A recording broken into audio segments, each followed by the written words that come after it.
These people just bought this boat, and on their way to Key West, the port engine blew up. They had a full survey done. What a sad story. What would you guys do? All right, heading out to do a sea trial. A 62 Sea Ray. Got the captain is down here. We had some engine work done, put some new props on it. It's been a little bit of a process, but finally got it done. You might know a little bit of the story. The first set of props we got were cut wrong, so we had to get another set, get them put on. Then we had to get the bottom cleaned, and now we're going to take it out and see how we do. So let's go for a ride. All right, both engines seem to be running smooth. Both displays are operating normally.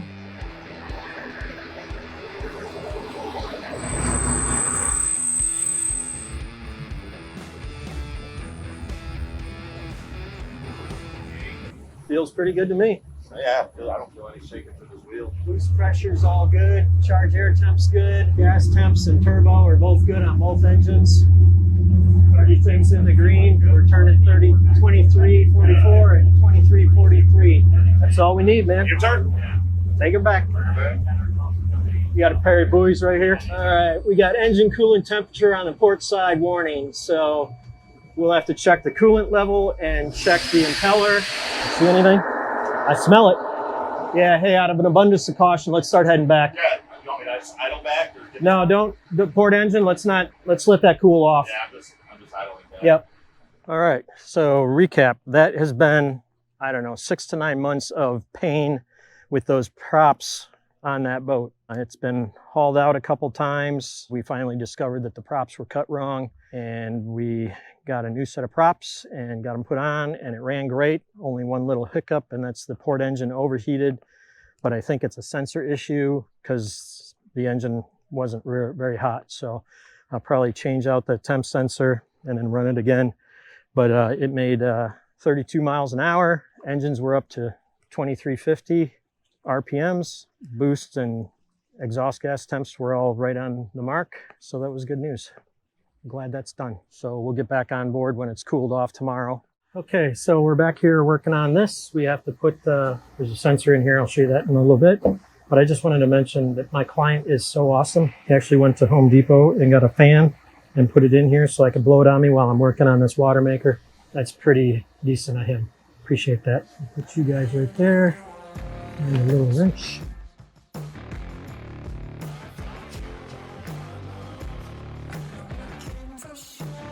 Okay, so I got the cover off, and that's the sensor I'm after right there, low pressure sensor. So they sent me a new one. I'm going to change it out. So I've got this kind of temporarily scabbed back together just to do an op check. So let's go to the boost pump. Please subscribe, turn the notification bell on, thumbs up, comments. We appreciate it. Okay, that is looking pretty good. Now we've got 27 and 27. So let's shut that back off. So now what we're doing is we're actually using fresh water from the boat to prime the system. See how it just turned blue? So it's pumping through the freshwater flush system to get all the air out. And when it's ready, so when this parts per million gets to where the computer wants it, it has a sensor that senses it. It'll then open this diversion valve right here, and it'll pump product to the tank. Right now, it's dumping everything overboard. See that right there? So it's got brine overboard and product overboard. So brine overboard is super salty water that some of the fresh water has been removed from the ocean water. But right now, that's not meeting the specifications for the unit, so it's still dumping everything overboard. Once that meets criteria, that diversion valve right there will open, this will turn off, and it'll all go into the tank. So we're just waiting for that to happen right now. Okay, I can hear that valve starting to open, and you can see the product flow. Concentrate pressure's coming up. That means it's sending all kinds of stuff. There, my valve just opened, and now you can see it's not going overboard anymore. It's all going into the tank. So that water is down to 400, and, well, it's dropping still.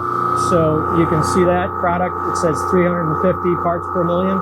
That's how much sodium is in the salt water. And it's still mellow out around 330 parts per million, which is really good. And we're making just under a gallon per minute, so you're making 1,200 gallons per day.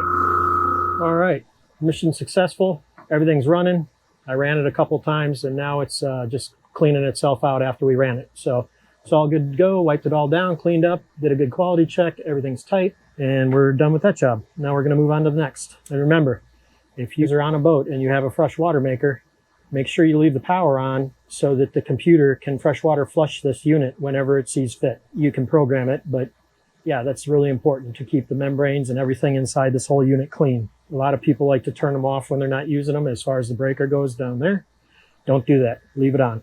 All right, well, that turned out to be kind of a long, hot day. I made good progress on that boat. For every step forward when I fix something, it seems like I find something else wrong. Don't get me wrong, this happens with a lot of new boats. Hot and burned out, and I think I'm gonna go home and hop in a nice cool pool for a while and chillax. I got some more stuff to go on that boat, but we have to always get permission, and some of it's under warranty from different companies, so I just can't fix it by going through the broker. They have to then send emails and get permission, and then sometimes they don't want me working on it, so then they have to send text down, which a lot of times they don't want to send text down because some of these companies way up north somewhere send them down here. So if they drive, it's like can be a full day of driving. You have meals, and then the hotels are expensive as heck. A lot of times I've seen these guys come down here, and I'm not saying anything bad about it. It's just the nature of the beast.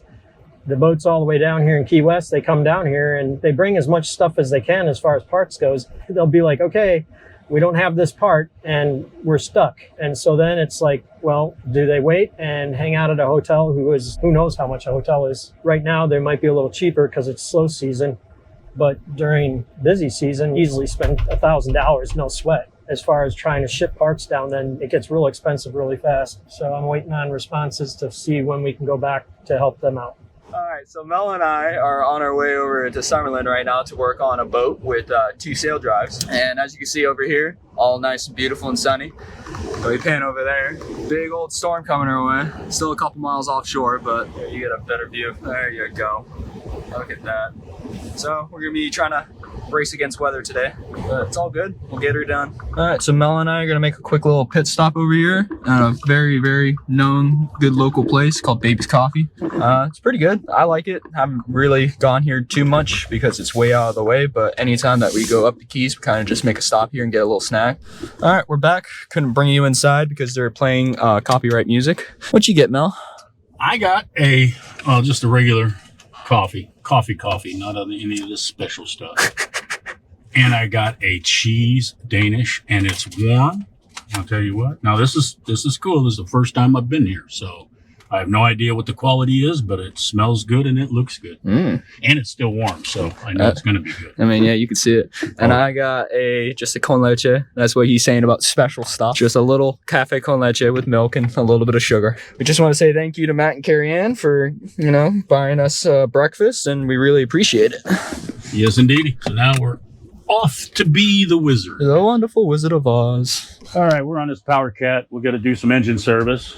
But as we showed you earlier, it's stormy today. So kind of racing the weather a little bit, as you can see. It's not so bad, really. It's overcast. We drove through the rain getting here, so that's hopefully gone. But there's more to come, they say. So we got to put down some protection on the deck of the boat so we don't mark it up and make it dirty. But we've got 2 small little D3s, right? D3 engines and sail drives. We got to do service on, change the oil filters and what have you. So we'll get that started, get the deck covered, and we'll have to change a heat exchanger core on this port engine. That was the first reason we came here, and then in the middle of it, the owner decided he wanted to do some service. So we'll do a service on the engines and the sail drives and put the heat exchanger core back in and replenish the coolant, and hopefully everything will be good for him then. That sounds like a dream. I mean, that's the plan, but you know what they say about plans. They never go to plan. All right, just a little update of what's going on. Sail drive's fully drained. The engine's draining now. Mel's setting up a tarp because if you take a good look over here, it's nice to have some shade, but that doesn't look too pretty. So we're trying to beat the weather. What do you think? Made in the shade. It is moving in quick. All right, so since there is rain coming, there's our makeshift house just to keep us a little bit dry while we're in the engine room. String up this side so Mel doesn't get wet. and then we'll continue cracking on. I mean, we're obviously still going to get a little bit wet, but it's better than getting rained on. Drenched. And I'll leave this like this so we get some air. Yeah, perfect. We just got to do it to this side, and then we'll get cracking, but we don't want to get rained on, so this first little update of what's going on. I'm all finished with my side. Sail drive, all serviced and topped up. Engine all serviced and topped up. Same with filters, and the impeller was changed out, as well as the Raycor filter. Mel is on the other side doing the same thing, but he also found something that's a little troublesome. What did we find, Mel? Bucket of worms. Originally, we came here to change, or because the port engine is overheating. What I found was the heat exchanger, this piece here, holds the thermostat, the heat exchanger core. So around here is the engine coolant, like you would have in a radiator. These are the cores right here. So this is the old one. There was coolant coming out of the exhaust. So what that tells us is this core could have holes in it somewhere in here on this side, because this has the seawater in it going through these tubes, capillary tubes, as they're called. So that sits inside of here. So the seawater comes in here and goes out the exhaust. The exhaust is here, heat exchanger is here. There is a tube from here to the end cap for that seawater to go out the outside of the exhaust and go out the boat. I was getting coolant through the exhaust coming out of the boat. That tells me that this insert has a leak. Engine coolant is under pressure of the engine when it's running. Seawater is not under pressure, very low pressure from the seawater pump. So the coolant gets pressurized by the engine heat and gets forced into the exhaust inside. That tells me that one of these capillaries or in here, a seal is broke. So we got a new insert, believing that that was a problem. I have to take this off because of this tube here that connects to the end cap. So on here is a big gasket. As I went to remove the gasket, I find this hole in the actual heat exchanger itself. This is where the water was coming out into the exhaust itself. It's a decent sized hole. So that's what was causing the overheating. So now we have to change the entire heat exchanger. Oh, not a big deal, people will say. No, on this it is a big deal because the heat exchanger on a D1 30 engine is the exhaust manifold also. So the entire exhaust manifold has to come off and be changed. And I guess you can think the cost. Yeah, it's not cheap. So we had to look up the part number for it, and it's a pretty penny. So we'll get that, but let us know in the comments how much you think that heat exchanger, just the casing itself, costs. Yeah, that's without the inserts, without the end caps, without gaskets, the thermostats, no gaskets. Just the casing. Let us know how much you think the casing by itself costs. So we practically just finished servicing up my motor, so the starboard motor, and then Mel serviced up his port side motor before this massive storm hit us. Now, if you're asking why, AJ, you're undercover while Mel is over there cleaning up, it's because Mel's the only person with a rain suit, and he offered to do it, and I'm not going to say no to me staying dry. So that's why Mel's over here, and I'm under this. You know, it's been on and off all day. This is probably going to be the rest of the day is what it looks like. Both motors are fully serviced up. We didn't start the starboard motor because by the time we were ready to start it, it started doing this, and I didn't want a bunch of rain going down into the engine room. So we will start up the starboard motor when we come back to do the heat exchanger, because we got to come back anyway, so it'll be all right. But other than that, we're just kind of slowly packing up, cleaning up. We got to transport all this stuff over to the truck without getting as wet as possible. Seems like it's already starting to slow down a little bit, which is nice, but we will see. Oh man, going down here to service and air conditioning on a boat. These people just bought this boat, and on their way to Key West, the port engine blew up. They had a full survey done. What a sad story. What would you guys do? I mean, what can you do? You'd have to get it fixed. But let's go see the air conditioning and see what we can come up with. Oh, there's a coconut floating there. Looks like it's been in the water for a while. It's unfortunate all the rest of the trash in there though. All right, I'm walking down here to meet AJ. We're going to look at the air conditioners. He was down here working on another boat. I swung by to help him with some wiring. We got that all straightened up and working. And now we're heading to look at these chilled water plants that supposedly aren't performing very well. Hoping to go out fishing this weekend. We shall see. The weather looks good, but we do have those two tropical storms that are kind of heading our way, but they're supposed to turn to the north. There she is. Old Bertram. AJ's coming with the tools now, so. Oh boy. I wonder if the refrigerators are working. Or if it's that head. Let's see, let's find a thermostat somewhere. The filter doesn't look too bad, and it actually feels pretty good in here, but they say they're not working that great. Where is AJ? So I do not like the way that sounds. Hey Siri, call AJ. Yes, sir. You coming? Yeah, I'm on my way right now. Okay, I'm here, bye. All right. What's this sound? What's that noise? I think it's something on this engine. Hold on, what's back here? Back here? I think it's coming from back there, but you see about that. I'm gonna see about what's going on here. Whatever this is. Hang on. That's a sounder. Oh, like, it feels like that's where it's coming from. Yeah, all right. Well, I'll have to see if we can turn it off. All right, ouch. You okay? All right, let's see here. It takes new 22B, and I don't have any. New 22B? All right, well, that one's running. But man, they're in rough shape. Let's see why this one's not running. Okay, this one is running. I just can't hear it because that one's so loud. All right, coming out. So we just wrapped up on some water chillers on a boat, one of our viewers. They were both low on R22. They're water chillers, and we serviced both of them up, and they're both cooling. They weren't cooling great because, like I said, they were low. Serviced them up. They're in kind of rough shape. They're old, and they've been, how should I put this, highly modified. People, I think, have over the years have removed a lot of the sensors and things of that nature. But they're running, and they were cooling. When I left the boat, I told the client I did not want to inject any epoxy at this time, because that's kind of a last-ditch effort. We left them running. Hopefully they last a long time for them. Last week I kind of lost a bet to AJ, so he's got a, let me show you what he's got in the refrigerator here. 12-pack of Stella. So it's a hose clamp box. I think one of you asked a question this weekend about the hose clamps we use. We only use one kind, well, one style, let's put it that way. Yeah, so these are made by a company, PYI. They're here in America. They're 316 stainless steel. AJ, where's that hose? Was there an old hose clamp on there? Yeah, the rolled edge, and also it doesn't have the slits cut in it. Yeah, okay, here's a perfect example. This one has a rolled edge on it. Sometimes we'll cut the hose. These don't. And then also you can see where these have slots in them. When these corrode, let's see if I can break this one real quick. I don't think you're going to be able to. No. And the other ones we use, so this is a PYI. I think they're made out of Washington State, and then the other ones we use are made in Sweden. They're from a company called ABA. They're both the same pretty much, and they're both really good. I got to order some new ones and stock this back up.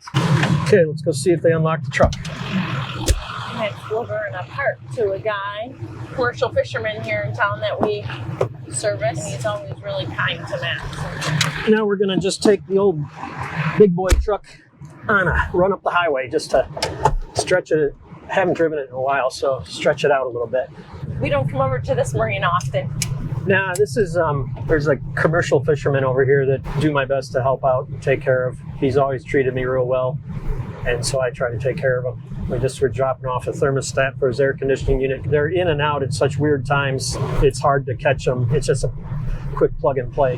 Now we're just gonna haul ass up the highway and then get back to the shop and got some more work to do. When was the last time you and I were riding together in the big boy truck here? It's been a while. We need to start making a list to prioritize getting some things fixed on here. We need to figure out what we're going to do about that rust spot on the hood. The roof could use a fresh coat of white paint. I had the roof painted white a long time ago because down here in Key West it helps keep things cool in the cab. And then I need to find out, supposedly there's an automobile upholstery guy. Would like to go up there and have him take a look at these seats and get these reupholstered. The foam in them is kind of disintegrating. What we're going to do about the fenders on the bed of the truck, they're rotted out a little bit. I'll tell you this, that air conditioning blows cold. It's chilly in here. Yeah. So how's it driving? Good. Perfect. Did you say you were going to be driving it more often or what? Yeah, I think so. I'll admit. with the F-150. It's a lot easier to drive around town than this thing is. Getting in and out of parking spots and stuff is always tight. All right, ran like a charm. Bright and early, as you can see. We're gonna go see if we can do some catching. It's supposed to be pretty calm today, but unfortunately pretty hot, so we'll see. What kind of fishing are we gonna be starting with? Well, we're gonna troll. Something we don't normally do, but they've been catching a lot of mahi and tuna. You hanging on a little bit? Flying fish? Yeah, we see flying fish all the time. Do fish like flying fish? There's gotta be something good in there. The wind's supposed to be picking up with those 2 storms a little while ago. We're this far away and we're getting mosquitoes getting us. Yep. Our mosquitoes this year have been the worst I've ever seen in Key West. And they're all the way out here. Frigate birds flying overhead. Normally that means they're looking for fish too. Please subscribe, turn the notification bell on, thumbs up, comments. We appreciate it. Guess he liked your bait. Who knows what this is? Oh, he's a beauty. Is he making noise? Lots of fish around. We just need to catch the big one. That way. Neutral.